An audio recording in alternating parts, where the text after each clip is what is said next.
We got players boxing on the field. Brandon Aiyuk, Fred Warner, they're setting the tone out there. Danny Gray, he has a big explosive day. We're going to talk about that.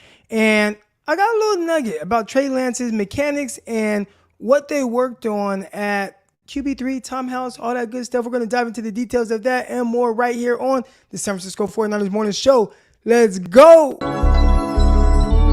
Intercepted. It is picked off by Eric Crocker. Over midfield, he'll run it all the way into the end zone. Touchdown. Crosstalk TV podcast. Peace.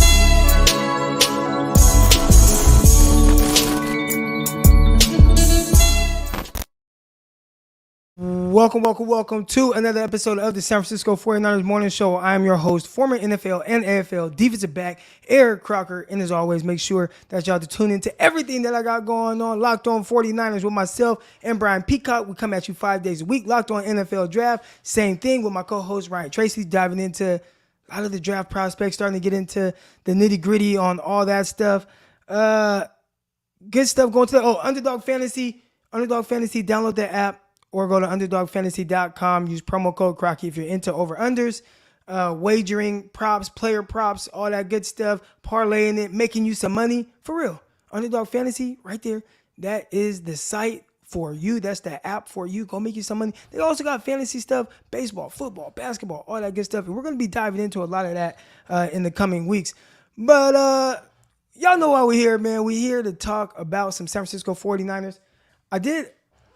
I kind of announced that, I got this cat, right? I got a new cat. There's a stray cat in front of my house. She ended up having kittens. One of them was cool. It was all black. I'm like, man, kind of look like a Black Panther. Like, I'm going to keep it. They actually named it T'Challa. We call it TC for short, but, that was Black Panther's name. But anyways, he over here, he's chilling in here with us. So if y'all start hearing like something like crying or whatever, that's him, and I'll end up having to get up here and let him out. All right. But let's go, man. Let's talk about it. Everything. And I am excited to talk about the Trey Lance mechanics. I'm going to wait. Everybody talks about mechanics. I think if y'all really knew what went into throwing mechanics, I'd assume most people, you'd see that most people don't know what the hell they're talking about when they're talking about some of his stuff. Or maybe they have an idea, but really no clear view or vision on how to fix it. We're going to talk about that stuff, all right? But that'll be coming up later. I got a nice little nugget on all that stuff. I see everybody in the chat right now, live and direct. I need to put this on Instagram. Show the love, man. Everybody in here, chat going up. I'll wait for that. But I did see something I wanted to maybe respond to about John Middlecoff. He's probably one of my favorite follows. Love listening to his podcast. Brought him up yesterday. But Trey must have looked good yesterday because even Middlecoff's tone changed. He went from saying the Niners season depends on Trey to saying they are at least an 11-win team, as is. Ooh. Well, I think part of that is John Middlecoff understanding how good the 49ers are. The 49ers, if you stack up their roster right now, today, and compare that to 2017. Remember this. 2017, the 49ers won 6 games. Started off terrible, right? Started off 1-10. Then they started off 1-10. They won their last 5. They won 6 out of their last 10.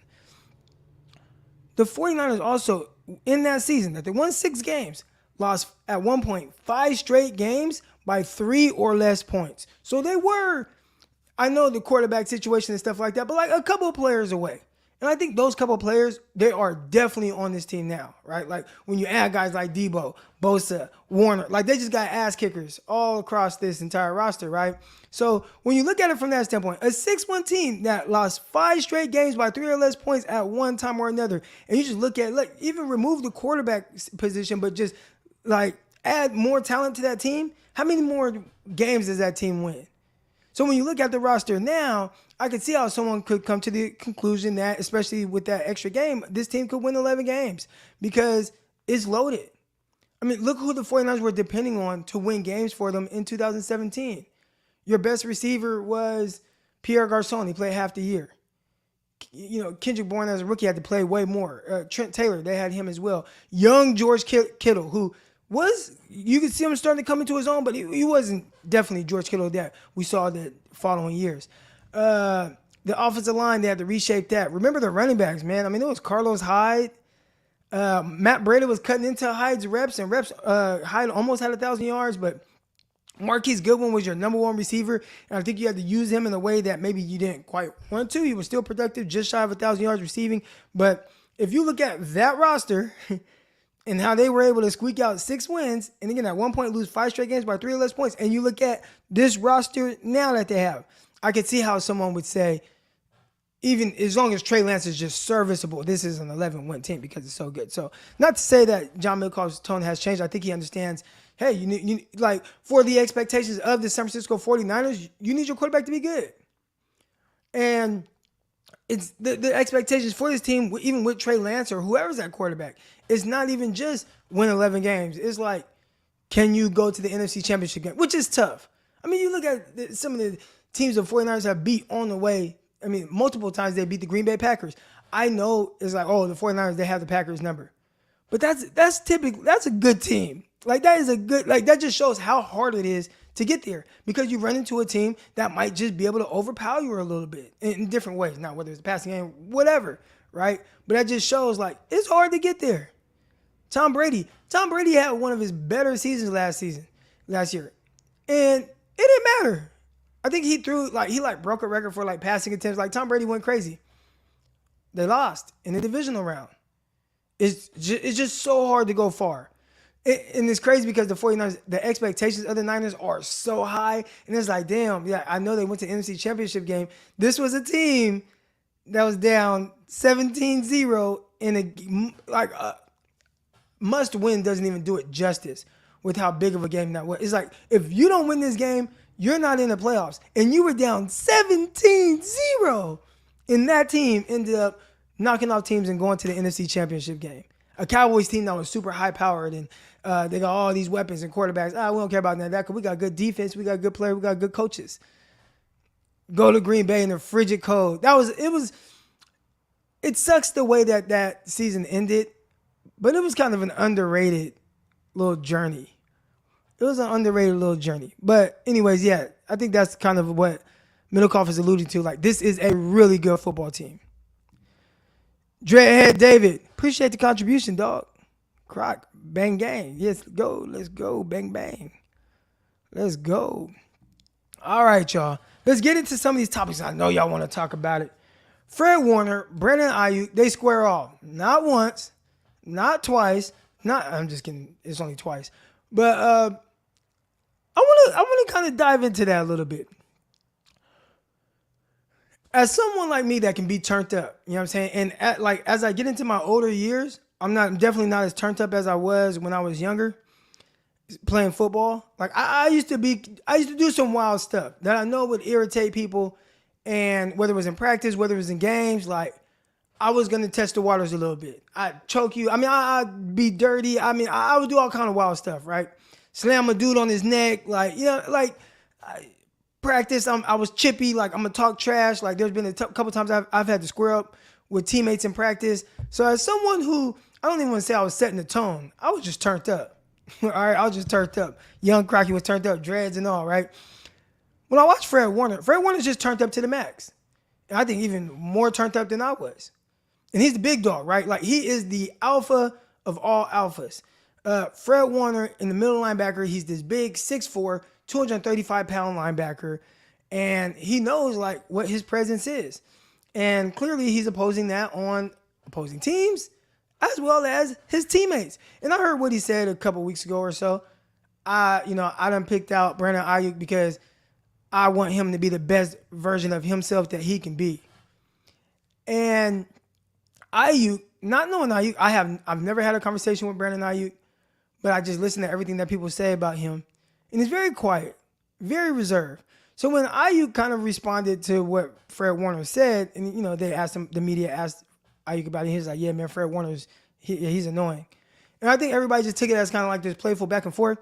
But I truly feel, and not to say that there's like this tension between the players, you know what I'm saying? But I truly believe that Brandon Aiyuk is really annoyed by Fred Warner. Like, it wasn't a joke when he said it. Like, he said it, and it's kind of this, he's annoying, whatever. And it's cool. They respect each other, their teammates.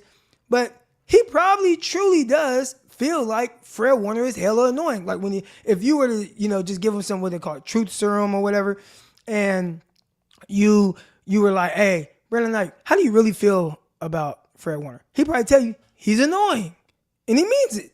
All right? So Fred Warner, being annoying, knows how to push certain buttons, and he's pushing buttons on Aiyuk because he's like, there's a little bit more in this guy. I'm going to get it out of him. And the crazy thing is, I think it's working because Brandon Aiyuk is balling right now. But also it's working because it got Aiyuk a little, I don't even want to say frustrated, but it was almost like, all right, dude, I've had enough of this. And at some point, you end up standing up for yourself. And sometimes I think when guys are that physically imposing on the other side of the ball, one thing, okay, and I said other side of the ball, these guys are all teammates. And I see this right here, Trey Lance is Timothy. These guys are all teammates. The offense and defense, and I can't speak for the 49ers locker room. I think they have a great, tight-knit locker room overall. I think everybody respects each other. It doesn't feel like they're like split or anything like that. But I do know this, at least from my time, again, and I always revert back to that because that's what I know most. Offense and defense, I don't want to say it's like divided, but typically offensive guys hang out with offensive guys, defensive guys hang out with defensive guys for the most part, right? Sometimes if you come in with a guy, you might hang out a little bit more with him, like, Geno Smith. We were all rookies at the same time, so, I ended up spending a little bit more time with Geno Smith than maybe I would have if he wasn't a rookie like me. But for the most part, who was I hanging out with? Like D. Milliner, Rontez Miles, like, Mike Edwards, like, these other rookie guys like that played on the same side of the ball as me. So there's a chance that Brandon Aiyuk and Fred Warner never hang out. Like when they leave the facility, they don't call each other, they don't text each other, they probably aren't tight like that or cool like that. Like they're cool in the sense of, I know Fred Warner's on the other side of the ball, he's a great football player, he's my teammate. But once you start kind of getting annoyed by a guy who, I don't really fuck with you like that, I think what happens is what we got yesterday.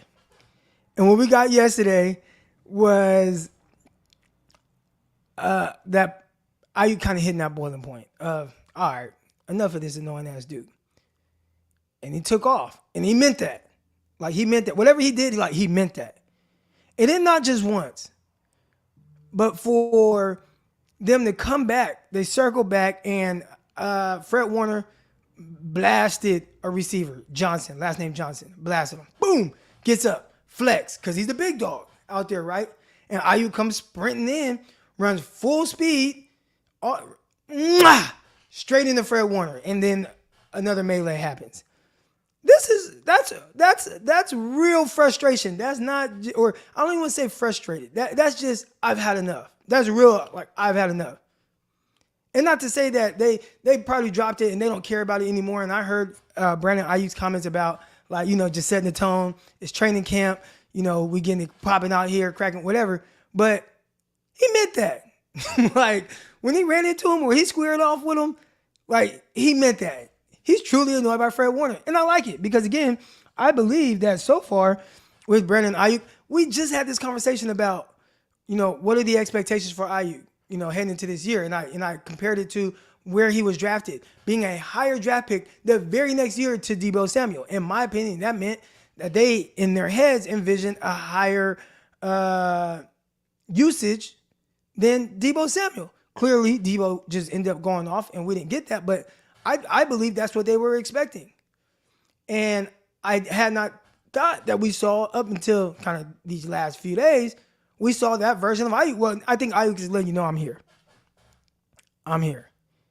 And he's turned up. He's ready to go. He's making plays left and right. He's running off on people. He's catching bombs. He's making contested catches. He's whooping guys. One-on-ones don't matter. Who's the best? Jimmy Ward. Because Jimmy Ward can, you know what I'm saying? He can get a little active too, right? He's a talker. I like Jimmy Ward. I don't know if he talks in practice, but he definitely does in games. I like Jimmy Ward.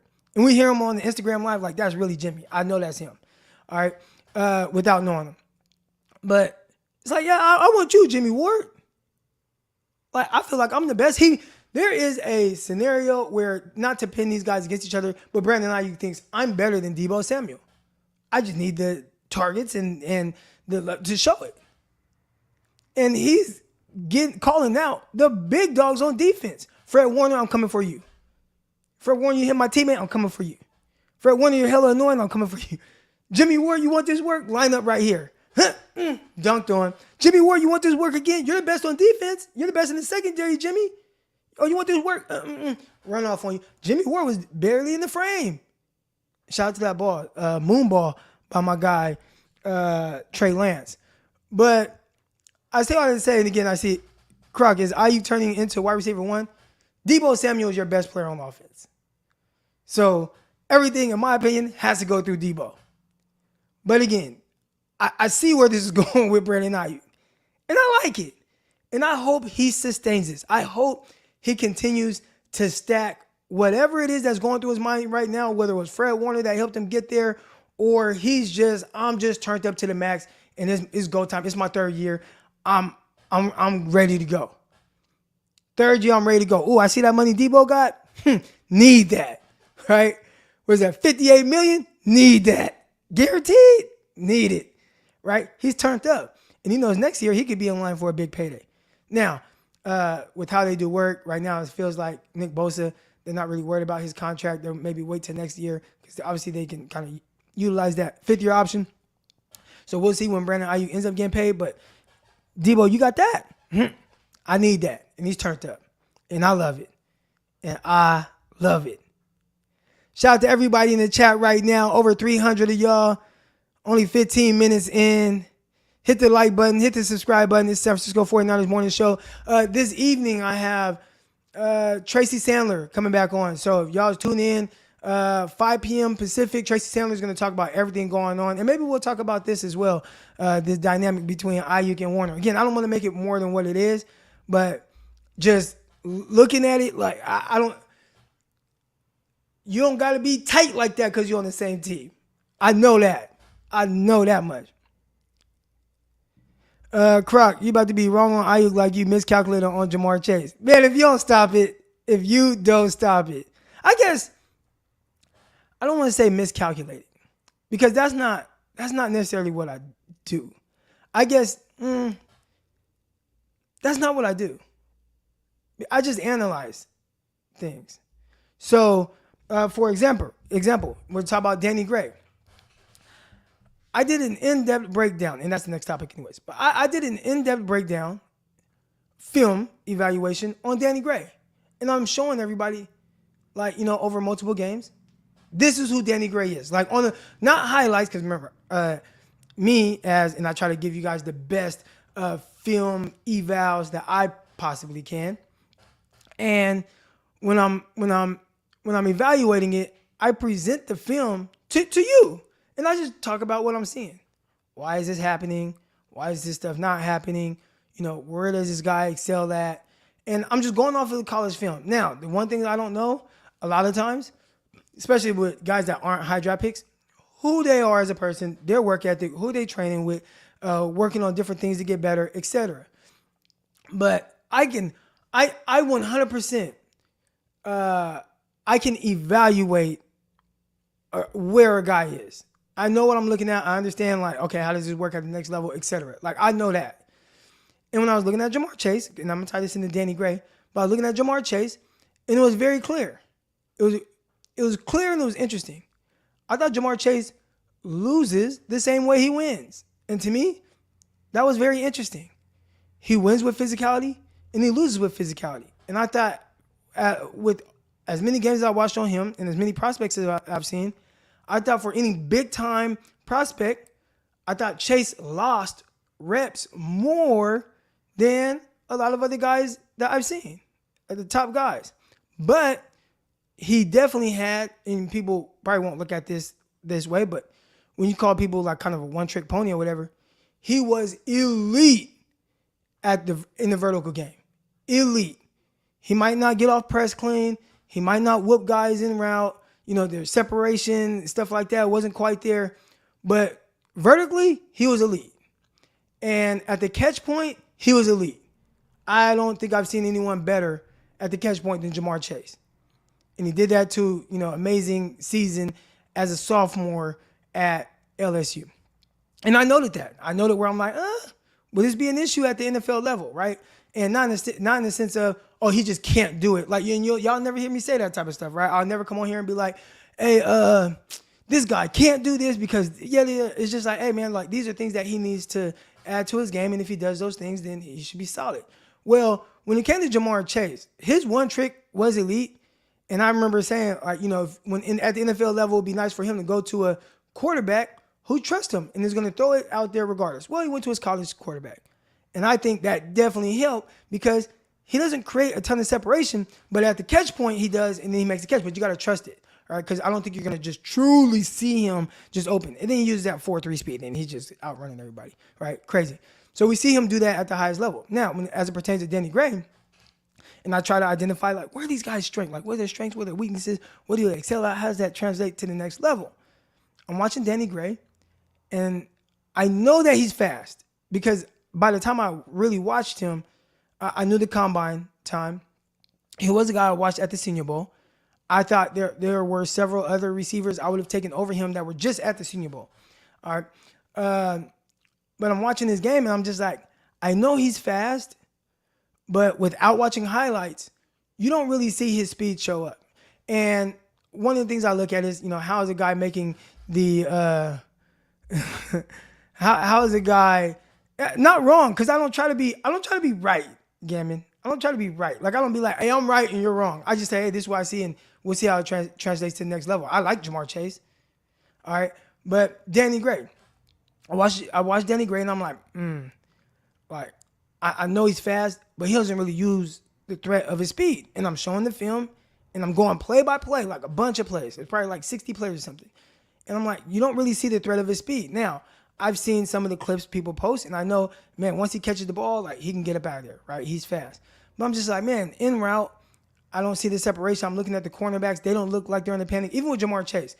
And that was a weird thing. People were like, man, he's not going to be that fast. I'm like, I watched the DBs, and it looks like they're kind of struggling to keep up with him. So I think this dude's fast. He just doesn't look fast. Next thing you know, he runs a 4.3 something.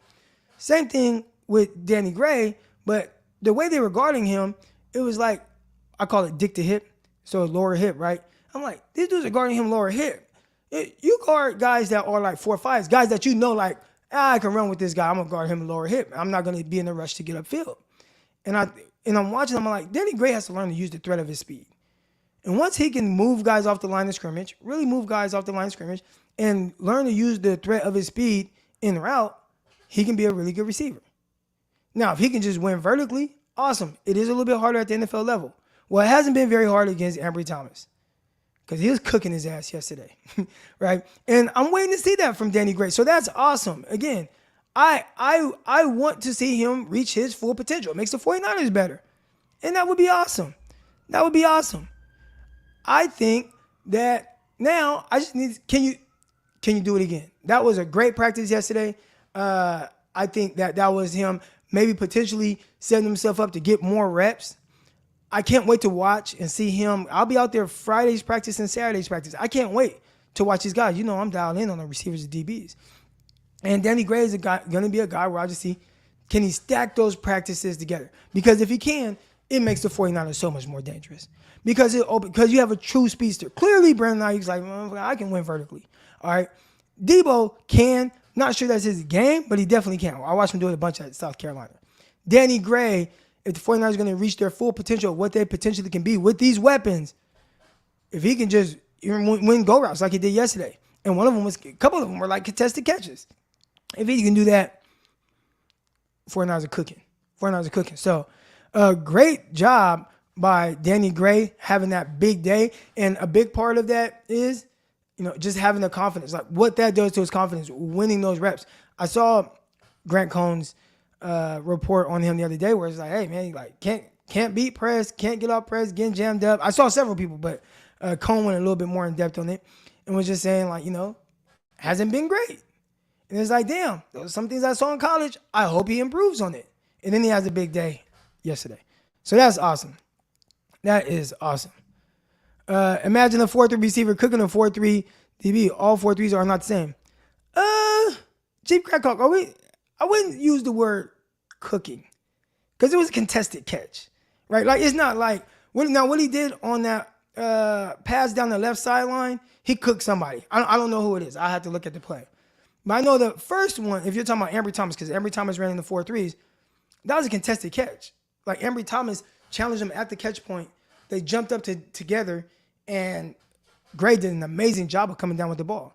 But I wouldn't use like cooked. Now, you want to talk about cooked. I just saw a clip, and damn, I need to fix the little screen share thing.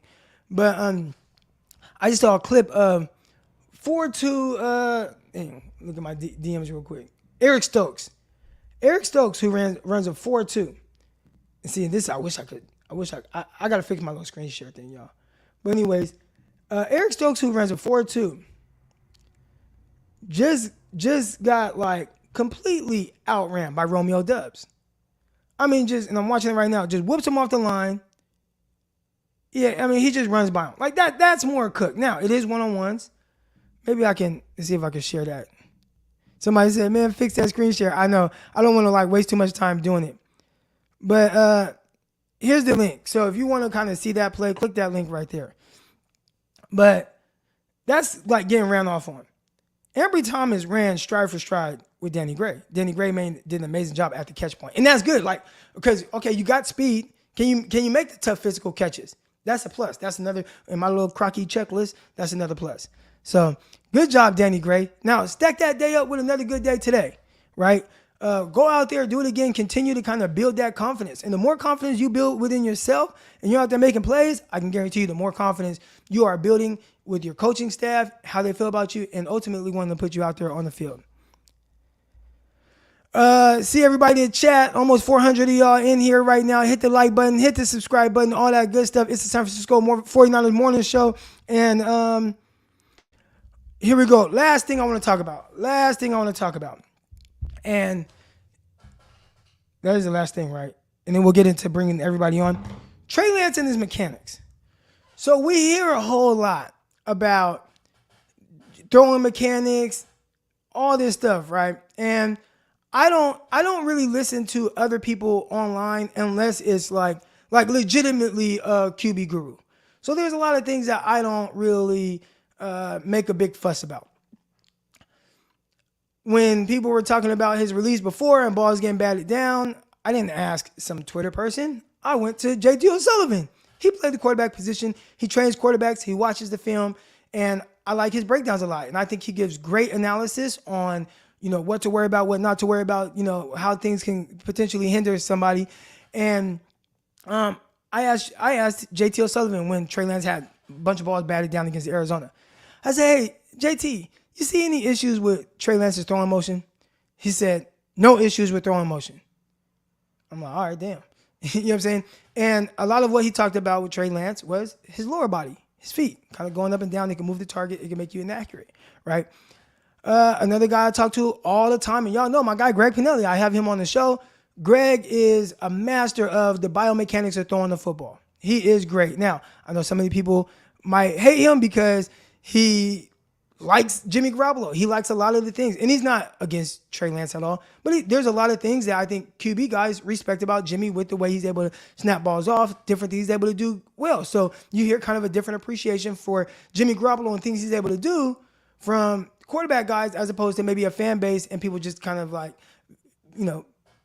analyzing Jimmy Garoppolo from afar. So I've talked a lot about, and how am I a football guy? I don't have a football in here. Do I? I got it. I know I got a football that's like signed by teammates and stuff. Anyways, the biggest issue, I guess the bigger issue with his release, right? Because with Trey Lance, a lot of what Greg was talking about before was, man, you can fix a lot of the lower body mechanics. It's a little harder to fix releases, things like that. And guys have been throwing a certain way for so long, and it just becomes so much muscle memory, it's hard to correct that. All right. But we talked about it, and he was like, one of the things he's noticed is Trey Lance has this timing mechanism. That's what Greg calls it. It's a timing mechanism in his throwing motion. So what Trey Lance does is, and we need Greg Pinelli on here because he kind of shows it, but Trey Lance, when he goes to throw a football, he brings it up first to where like the ball is pointing out that way. So he brings it up, back, and obviously he could, drop it a little low. We've seen that, elongated release, and then whips it out there. Now, it wouldn't be that much of an issue if he also didn't do that in the quick game. And if you look at guys and pro guys in the way they're throwing the football, again, this is me talking to other people, they'll change. Like, yeah, they go through their throwing mechanics or whatever on the go route and whatever. But if it's something that they got to get the ball out of their hands right now, they snap that out. And damn near changes their throwing motion. Well, Trey Lance doesn't. And that's something he definitely can work on. Well, they sent him to Tom House, who is an extraordinary QB guru, right? I got this little nugget, and I'm excited to, know some people. So they sent him, and they spent a lot of money on this. But what they did was they worked on his lower body, all right? They worked on his lower body and completely neglected anything upper body. So Trey Lance, for however long he's in LA, whatever, the main thing that they focused on was his feet. I guess from the little nugget I got, Tom House has this thing where something with the front foot. I know I'm gonna get my QB guru on here, but with the front foot, if you can get a guy to kind of like not overstride and kind of put that foot down, etc., it quickens up the release. So he's just thinking, okay, let's work on his lower body. Let's fix those things. The timing of like that front foot hitting the ground in the ball is going to be able to snap out, etc. I know I'm probably explaining it wrong, but y'all get the broad picture of what I'm saying here.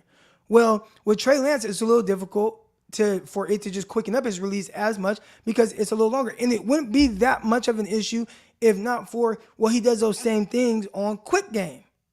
So if you were to see Trey Lance throw a screen route, you know what I'm saying, where some people could just catch it and get it out to the receiver, you're still going to see Trey Lance catch it, tip it, bring it back, and throw it. So it just takes longer, right? And when something needs to happen like that fast, that can take a little bit longer. So that's one of the things that he needs to work on. So, I asked, like, well, were they trying to work on just his lower body this offseason and then continue to build on that and work their way up to his throwing motion? The person I spoke to said I would have actually started from the top down because the feet part of it only takes like a week. And about a week or so, maybe a little bit longer, you focus on that. You can get the feet right. Then you can work on some of the quick game stuff. And, that's one of the bigger things. Like, yeah, if you're going to drive a throw downfield, yeah, you're probably going to bring it and he's going to go through his stuff. But just focusing on snapping that ball out right now on those in a quick game or screens, that sounded like something that Trey Lance could work on. And if you don't see that improve this year, maybe that's why. Now, again, there's just one person I talked to, and somebody that said he didn't talk about it as if it's like this huge issue or anything like that, but just in the sense of quarterback mechanics and things that they worked on or didn't work on. And that was something that, I didn't really know. So I got my guy Terry Doman. He says, I love Tom House. Yeah, so Tom House, that's his thing, working on the lower body and doesn't really focus on guys' upper body throwing mechanics, the biomechanics of actually throwing the football. From what I heard. Again, I ain't never talked to the dude. I'm not a QB guru. I'm just going off of, some of the things that I was told. All right, so I just kind of want to get that out there and discuss that. But now you already know, man. You already know. Let me put this in. Actually, just got a text from an NFL cornerback coach. He wants to talk ball with me. All right, but come on live. Here we go. Come on live. You already know. About to invite y'all onto the show. You already know. About to invite y'all onto the show. Now I'm rapper Crocky. Let's go. Y'all know nothing about it. Here we go. All right. Let's get y'all on here too. Here we go. It's the morning show, man. We got over 400 people in here live right now. We've been live for a little over 30 minutes. Chat going up. Appreciate everybody in here. Let's go. All right, there's a link right there. Got the first caller coming on. My guy, Mr. Roscoe's. What up, Chris? Man, you missed my super chat. Did I? Man, I was talking, and my camera is up there now. It's not on the actual thing. So sometimes, if I'm in my zone, it could be a little, No zones. All right, Listen, no zones. My bad. Let me go back and see a listen, little super chat. You know what I'm listen. saying? Nah, I'm gonna tell you the super chat. I All said right. we got some dogs. We got some dogs on this football team, Okay, and so you must have we that. That got must be way back. the lead dog. Yeah, it was way back. We got the league dog, which is Fred Warner. You So like how, that how do you picture, feel right? about the whole everything that kind of transpired yesterday between Fred Warner, Brandon Ayuk? You know, just your thoughts on it. Just excited because okay, we got some excitement in training camp. Ayuk's getting it crack in, or what are your thoughts on it? First off, you like that picture next to that? You see that? Or is that Reggie Bush? Yeah, Oh, you already know that's the college football goat. yeah, I know. Hey, but that's the reason why I wanted to come on and speak because I mean I do agree with what you said about BA thinking Fred is annoying, but I don't think Teach a man how to squabble. I'm sorry. Go ahead. My bad. I think That's Fred for all my Warner. snowfall folks out there. Hey, Snowfall is a show. If y'all haven't seen Snowfall, y'all need to watch it. This is free promotion from them, so they need to pay you for this, and they need to pay me too. But Yeah. Fred Warner seen Brandon Ayuk last year and seen how he kind of got in Kyle Shanahan's doghouse, and I think Fred Warner identified that and said, "I'm not gonna let him have a camp like that, like he did last year. I'm not gonna let him start out like he did last year." Hold Remember, on, hold on, hold on. hold I on. got to push back a little because didn't he start off having a really good camp? I don't I don't know remember. when things kind of went to shits with Brandon Ayuk, but if I remember No, correctly, because he started off well. Kyle Shanahan even said he felt that. Remember, this is I think this preseason, right? He felt that no, well maybe it was going to the season. He was like he felt that Sherfield Yeah. outperformed AU. Okay, so here's the tough thing because I think maybe things can look a certain way to people reporting, oh man, this guy had a bunch of catches, man, he's killing it. But then maybe a coach might view it a totally different way if a guy's not doing what he's supposed to be doing on the field. And Well, yeah, maybe a guy that's like Trent Sherfield, who I don't want to call him a tryhard or overachiever, but I listened to the guy talking. I could hear right away why Kyle Shanahan likes him. I'm like, okay, that's definitely a Kyle Shanahan type guy. So I could see why maybe that would cut into some of his reps. and I mean one reason why I listen to Grant Cohn because he keeps it 100% real. So when a lot of these reporters say a person is going crazy in practice and everything, I don't really necessarily always believe it because I remember the DeAndre Smelters and I remember the DeAndrew Whites. They got crazy praise, and then the season came and it was nothing. But back to my Have you heard me original talk point. about that though? What? Like why that sometimes can happen? No, There is a I like don't remember you roster. talking Well, about that. roster politics is a real thing. So even though you feel like, oh man, like this guy's ball, he's making You plays. If that's not in their plans for what their vision is seeing the season, you gotta hope somebody gets hurt. You know what I'm saying? You gotta hope that all these other things, because at the end of the day, let's say Malik Turner, right? 49ers receiver right now in camp. I believe if I heard correctly, he runs a 4.3. He's got to have the one-handed catch down the right sideline. He can ball out. But at the end of the day, who's going to be on the field come game time? It's going to be Debo, Ayuk, Juwan Jennings, Danny Gray, because they invested a third-round pick in him, and Ray McLeod, because they gave him some money, some guaranteed money. It damn near doesn't matter what Malik Turner does, even if he's balling, because okay, ball versus threes. And that's why sometimes you can see a guy get off in camp and then it not so much carry over to the actual regular season because they're going to go to their guys. no, and you're right. I know I know roster politics is a thing, and it's actually a thing in all levels of football. I mean, I think you've been around football long enough. I feel like I've played football, been around football long enough. When I went to junior college, shout out to College of San Mateo. I wanted to go play at College of San Mateo. Well, when I was there, and I played outside linebacker, they brought in these dudes 6'4", Then they brought in a bounce back who was 6'4", and they already knew who they wanted to play outside linebacker. I mean, there literally was honestly no competition because the coach had envisioned what he wanted on the field. And you know what he said too? Shout out to Coach O, Coach Owens. You know what he said? He said, "Yeah, I got favorites." He's like, Right. "Yeah, I got favorites. It's up to you to prove to me that you can, outplay these people." He's like, "But right now, yeah, I got favorites." Coach, and shout out to him for keeping it Keeping it 100 to real. everybody.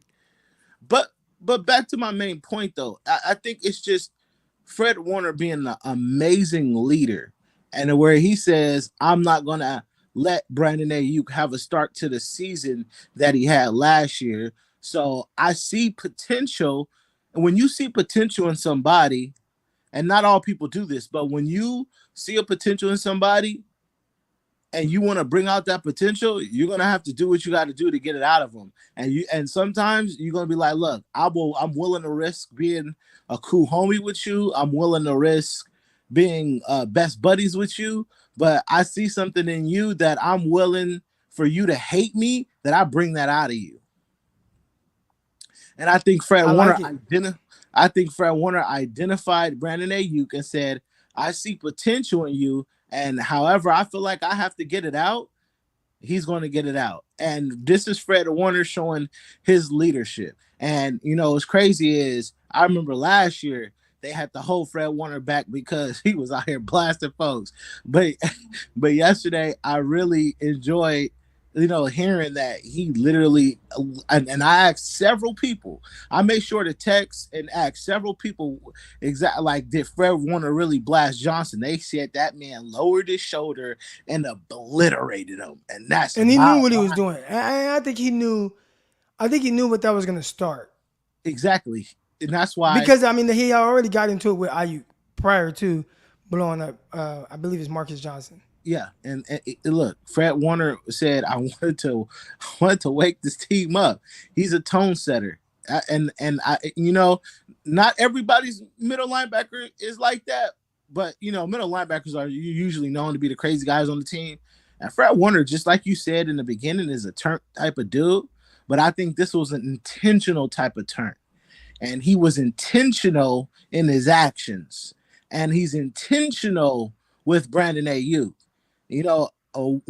Some things you need to do in life is learn how to be intentional. And shout out to Fred Warner because he is truly showing his leadership.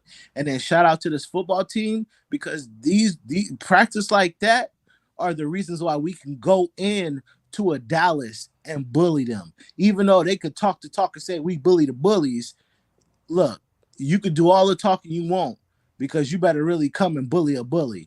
And then how we can go into Green Bay and it could be super cold, but we could still bully the MVP.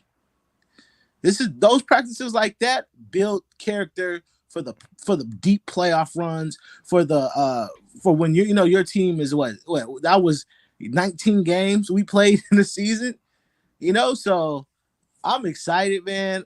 Fred Warner's my favorite player on that football team. He is my favorite player, and time again, he's shown why. And you know what?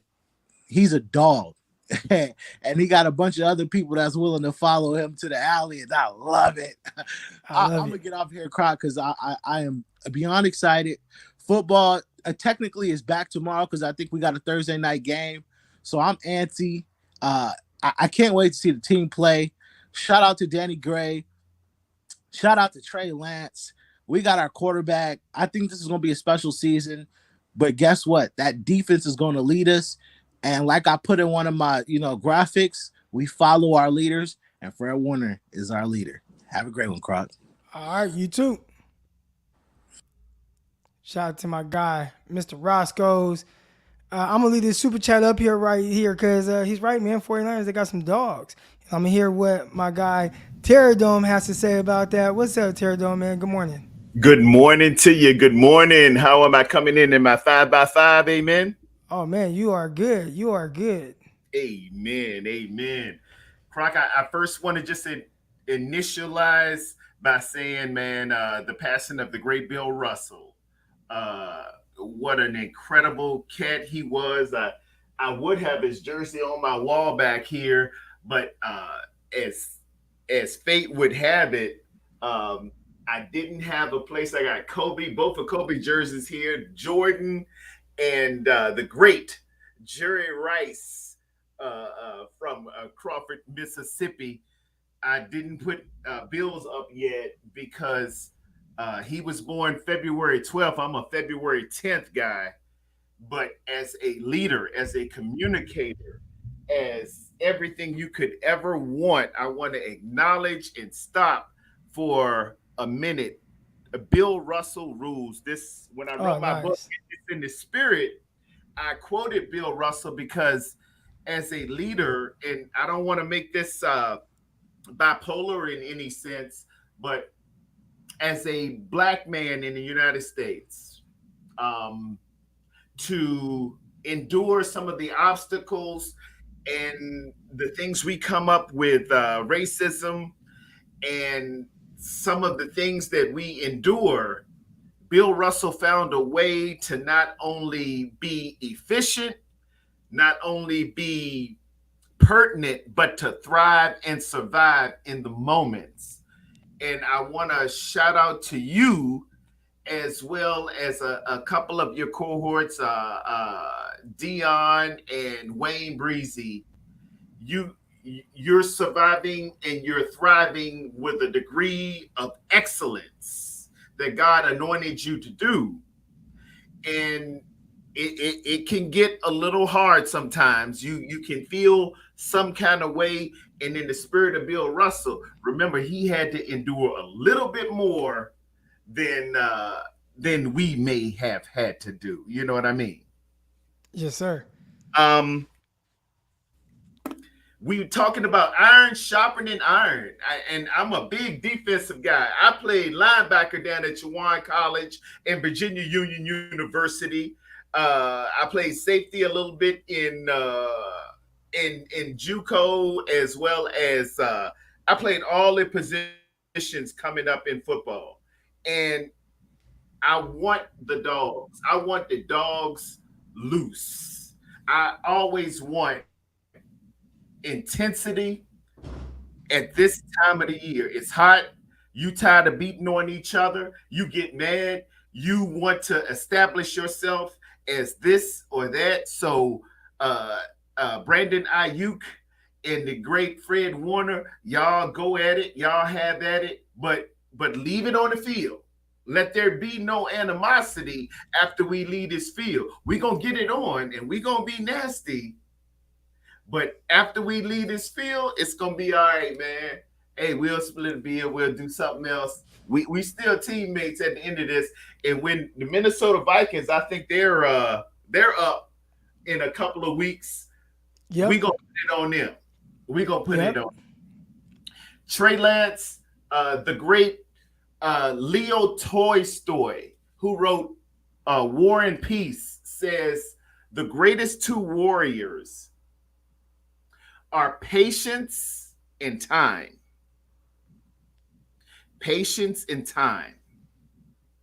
We have to give this young man some patience and some time because it's important that we realize that this is just this young man's second year and he's feeling his way around.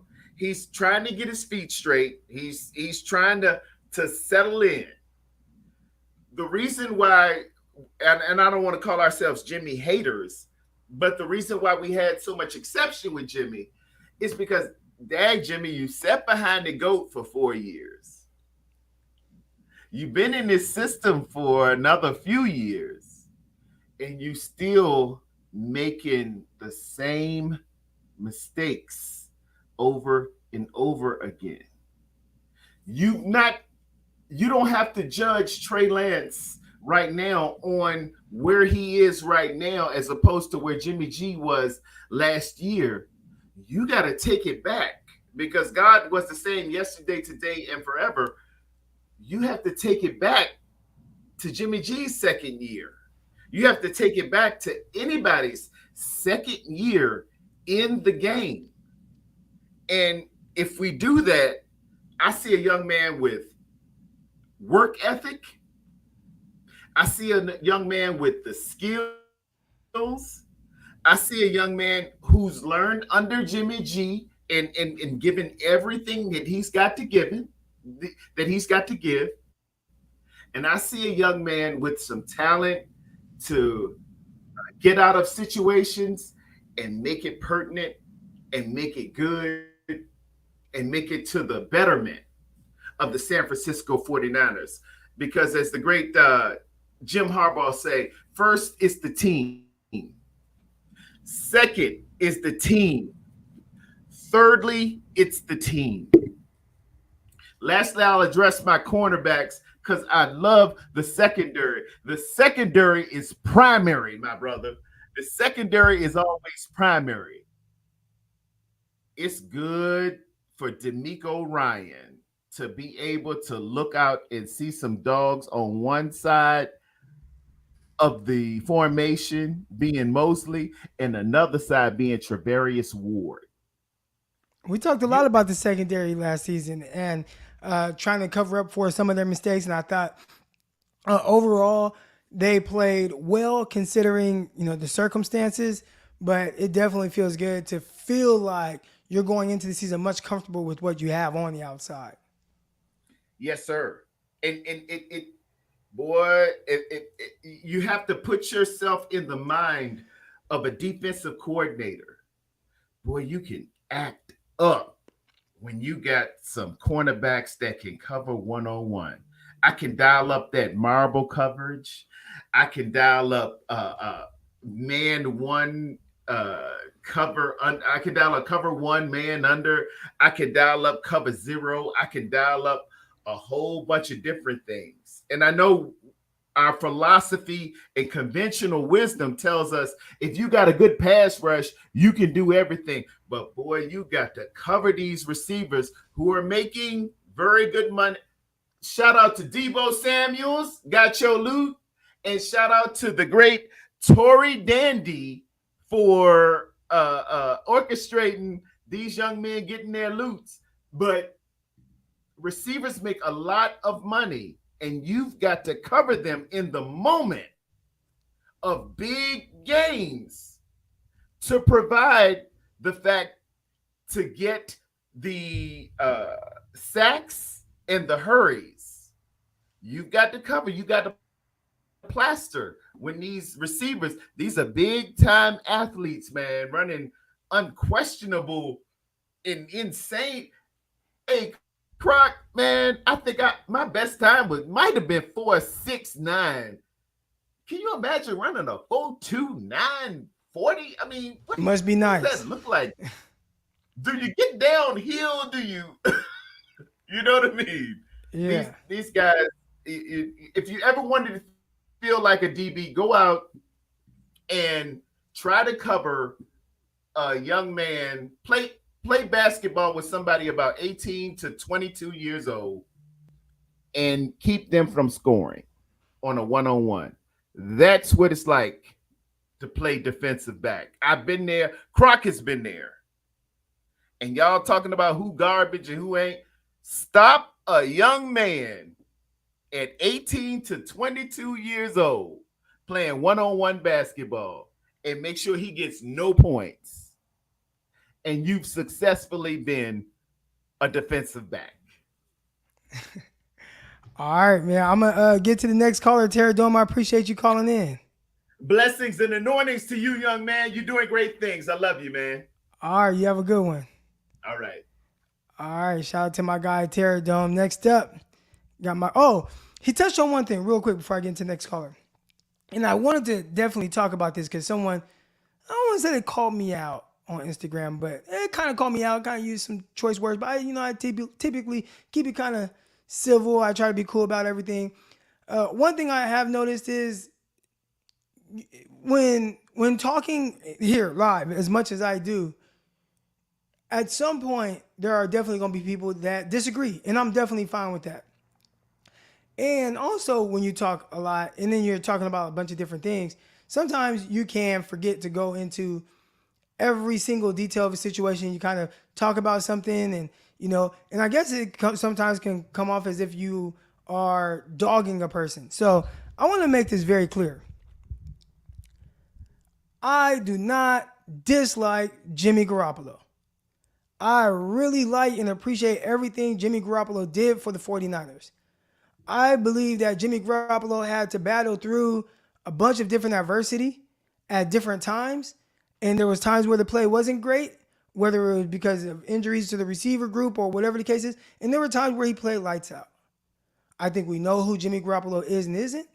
I think that's why they started to look into other guys like Matthew Stafford and Deshaun Watson, and ultimately ended up trading for a guy like Jimmy Garoppolo. Trey Lance. I think a lot of people will say that if he never got hurt, would they have made a trade or looked into it? I'd say I think they would have, right? Or maybe I think it would have still been crossing their mind. Are we able to get better at the quarterback position? But ultimately, Jimmy Garoppolo is what he is, and he is a solid NFL starter. I think he's a top 18 starter-ish in the league. And I also believe that he's a quarterback that while watching him on your team, you will always be hoping that you had a little bit more, but clearly he's a guy that you can win with. So I just want to make that very clear. I don't have any ill will towards Jimmy Garoppolo. I hope I don't come off as some kind of Jimmy Garoppolo hater. The crazy thing is, there's going to be some people that hear me talk about Jimmy, and because I don't dog him, it's like, oh, you're a Jimmy G apologist. And then there's going to be other people that listen to things I say about Jimmy G or anyone, and it's like, oh, no, you're a Jimmy G hater. And it's like, man, I done learned in this game of being a content creator, you can't win. There's always going to be somebody that agrees with you. There's always going to be somebody that thinks you're a clown for a take. So Jimmy Garoppolo, he's a guy, I feel like I thought I've said it enough that I really like him.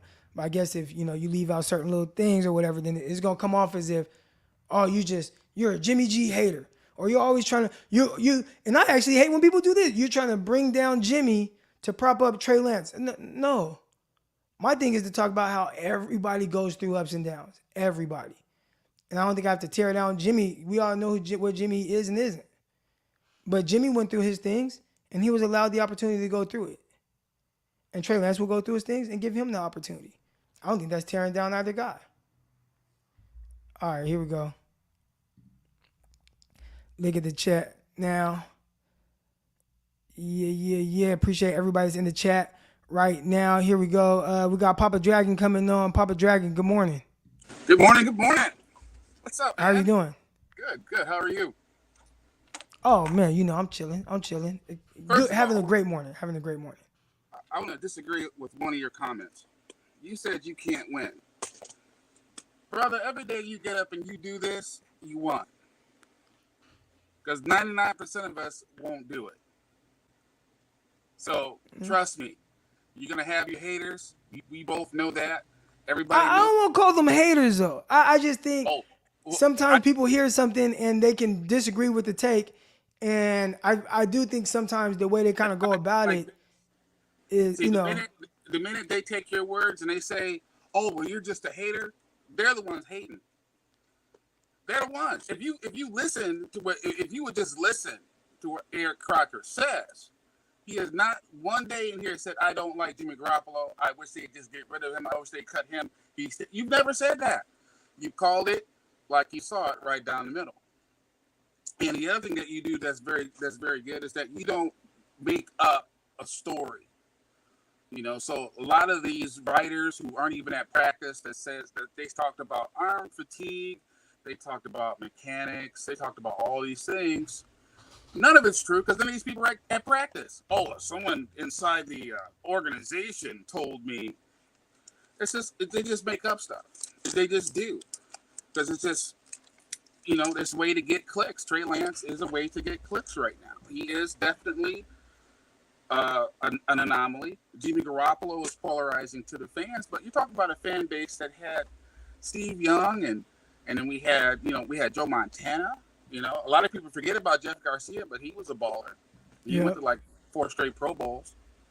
The reality is we have not had a Pro Bowl quarterback since Jeff Garcia, if I'm correct. right? And you and I both, this is before I even knew who you were, because when someone asked me, Rumble Sports asked me to do a mock draft for them, and I did it. I got 2 players right on the mock draft last year. I got 2 players right this year that the Niners picked. So I chose Trey Lance, but it wasn't because he was a running quarterback. It wasn't because of his stats. It was because of the film. And the thing that impressed me the most about him is that he's a hard worker. I love his family background, and I love his brain. He's got a brain. He plays and he thinks about football, and that's awesome, right? So when I looked at it, I said, he's probably going to take 2 to 3 years to get to that level where you can say, okay, Trey Lance is a top 10 quarterback. What's your take on that? How long do you think it's going to take for Trey Lance to get that Madden rating up? I would say, and again, I kind of compare it to, again, it's really hard to compare guys because you just never know, right? We've seen some guys where they kind of, okay, how's his first year going to be? The next thing you know, they just shoot off. I'd say at the very soonest, I would give it, not this season, towards the middle of next year, I think he could be playing at potentially that caliber of a level, right? Middle of his 3rd season. Yeah, I can see some people saying, man, this guy is potential. Now, I'd say by that next season, so going into his 4th year, I believe that he will definitely, if he continues to put in the work and continues to get better and maybe, work on tightening up some things with the throwing, I think there are some people that would start having that debate of, is he potentially a top 10 quarterback? But, it's kind of hard to say because almost like the receiver position, I think there are, I've talked about how, man, there's like 20 receivers you could say are top 10.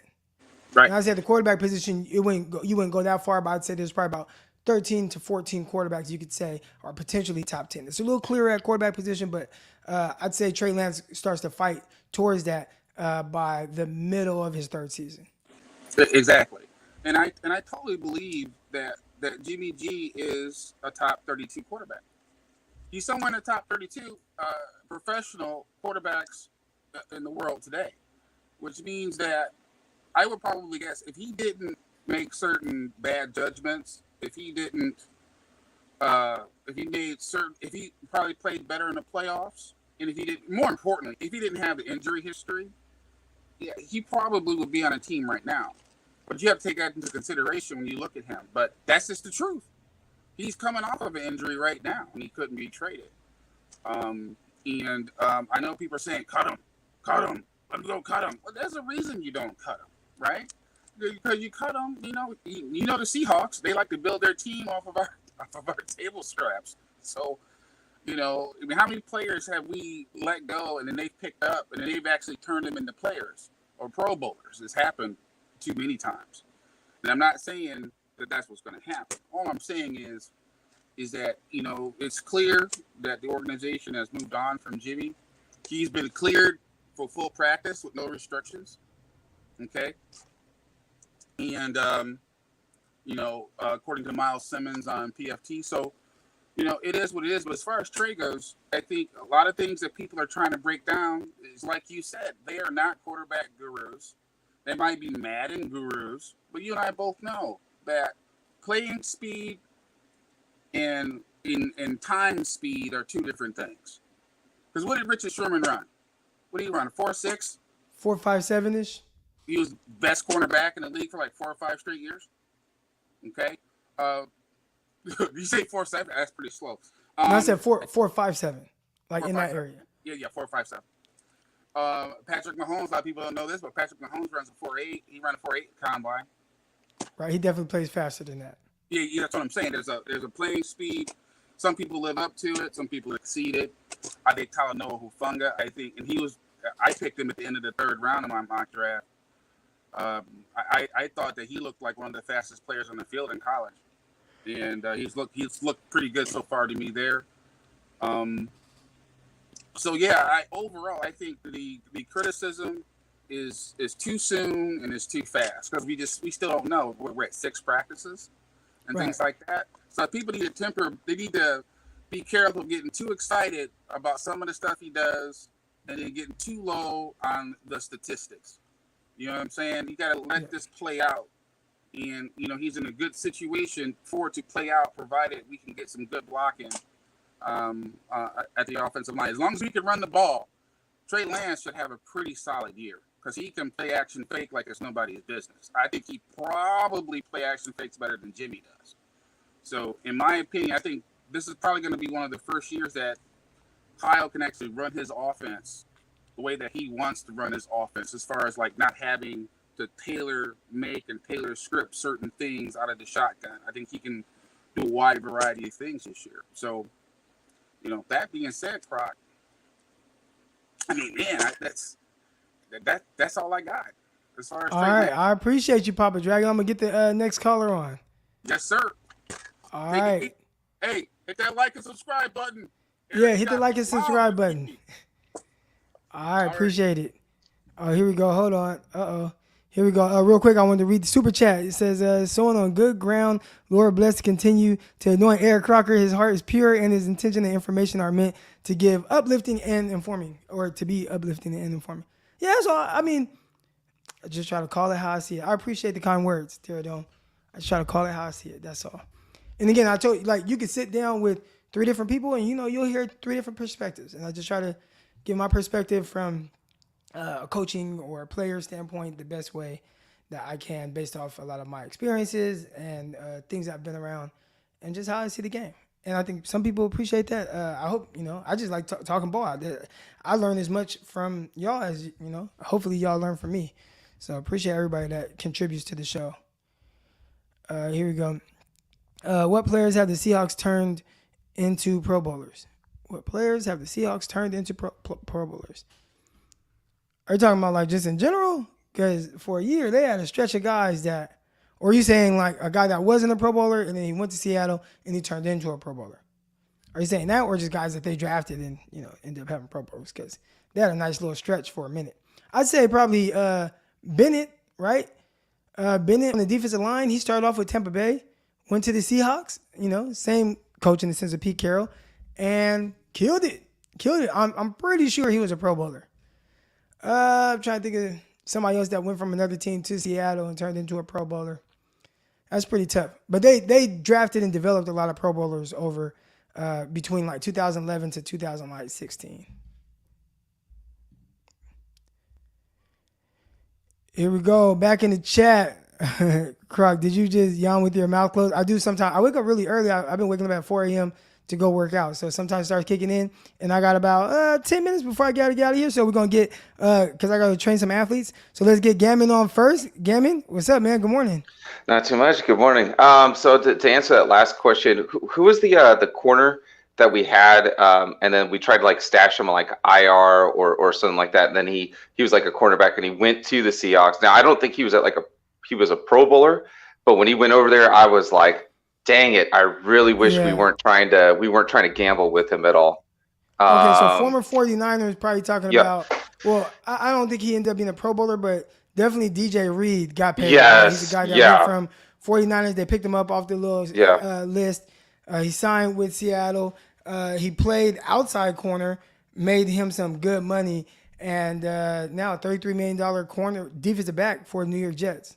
Yeah, like it definitely an above average tier starting corner, and I like when he was over there and he was just balling out. I was like, that was the exact same year that we could have actually used him.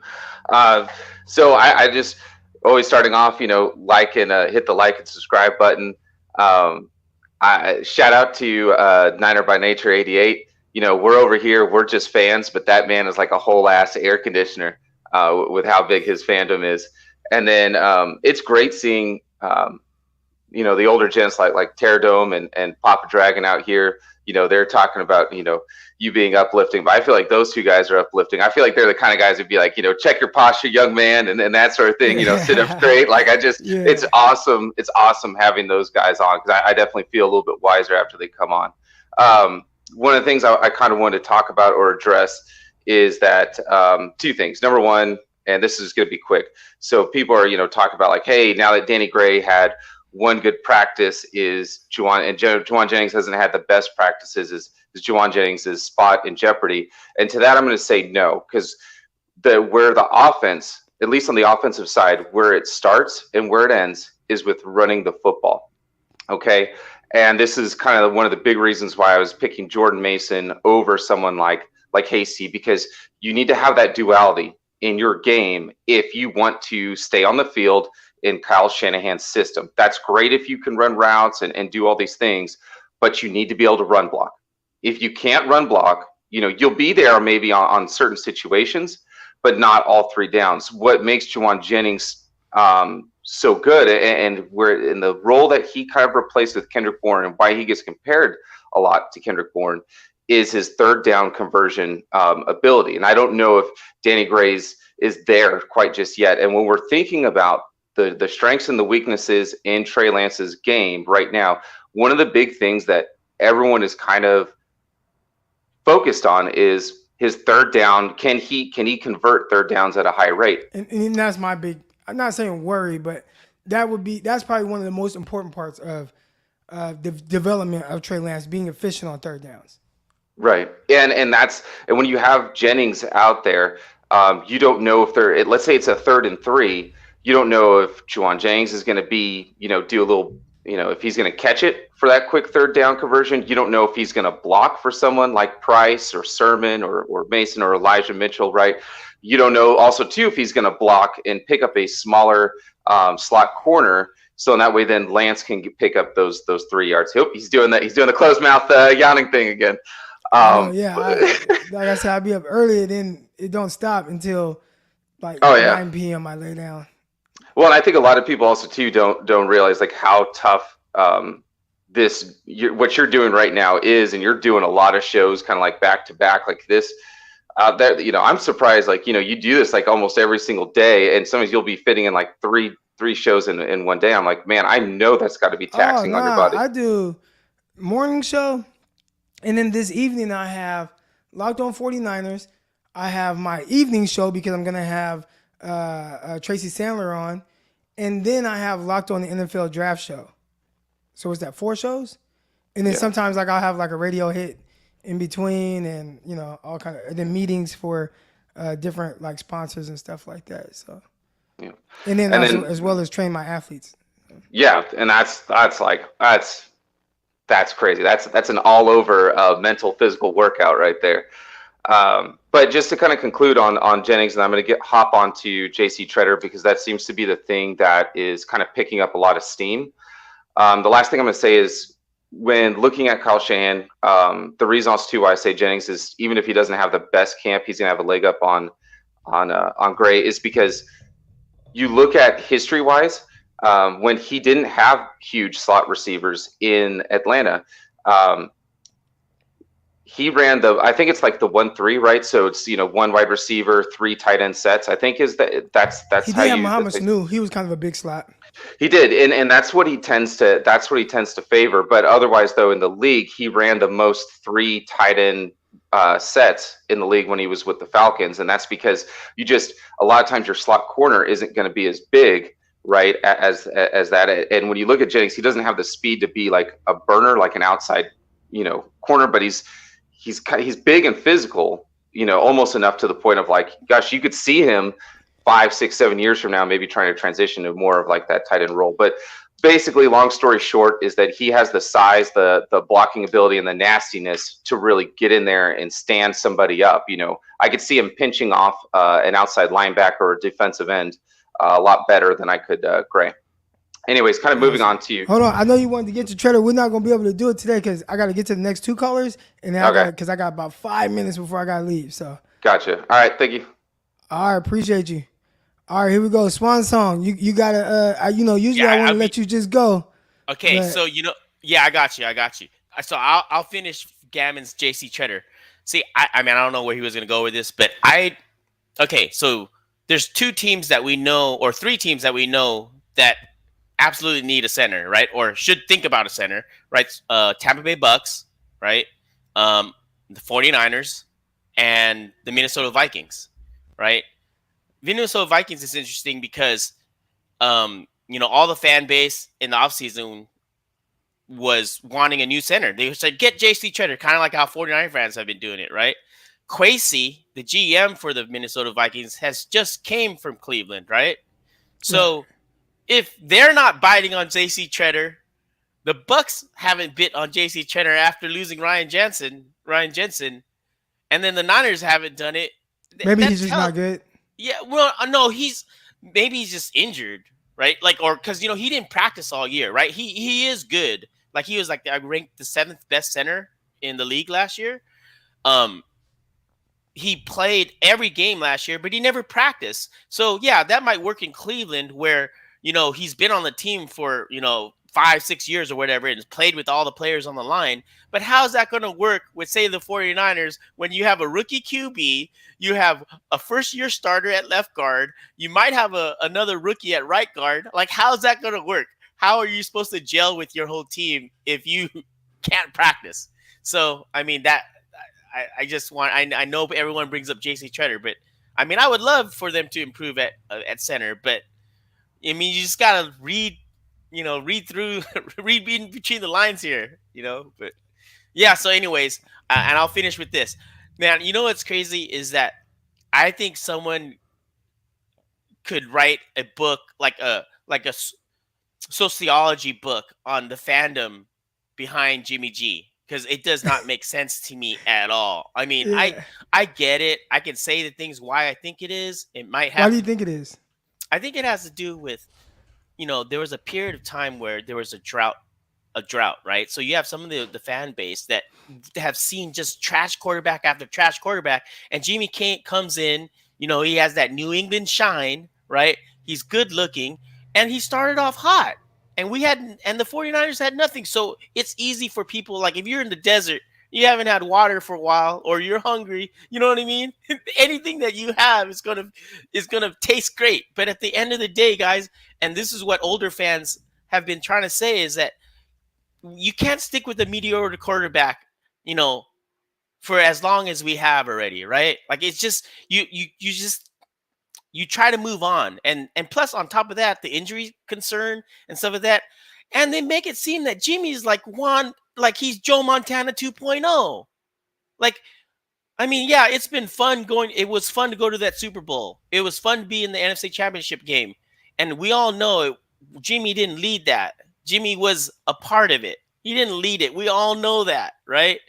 But it's not like, you know what I mean? It's not Montana 2.0, guys. It's not. It really isn't. I hate to say it, but it's not. I think they know that. I think they just appreciate. We knew, and again, I appreciate this part about Jimmy as well. When he's at quarterback, you are more likely to win than lose. Yes. Yeah. Right. Yeah. We need a quarterback that can sometimes, or more than sometimes, carry the team when it needs it. You know what I mean? So that's the type of quarterback we right. need. But here's the thing: searching for that guy. Yeah, it could be painful. So that's the part where you do have a guy who, man, again, and I said it before, you'll watch him knowing, dang, I just want a little bit better. But also the risk of trying to get the better is something that can be a transition. But I'm gonna have to get you off Swan Song because I got to get to train this athlete. But I appreciate you coming on. Thanks, Hawk. All right, shout out to everybody that has contributed to the show. Thought it was an awesome show. If you didn't catch the beginning, go back, rewatch it. It was awesome stuff talking about two guys fighting. Danny Gray doing a little Jamar Chase in there. Trey Lance, mechanics of talking to a quarterback guy. So go back, listen to all that good stuff right now. Hit the like button, hit the subscribe button. And I would say see you tomorrow, but I'll actually be traveling to California. I'll be at practice Friday and Saturday. Hopefully I could do some type of recap over the weekend. But until next time, I'll see y'all. Peace. Intercepted. It is picked off by Aaron Rodgers over midfield. He'll run it all the way into the end zone. Touchdown. Crop Talk TV podcast. Peace.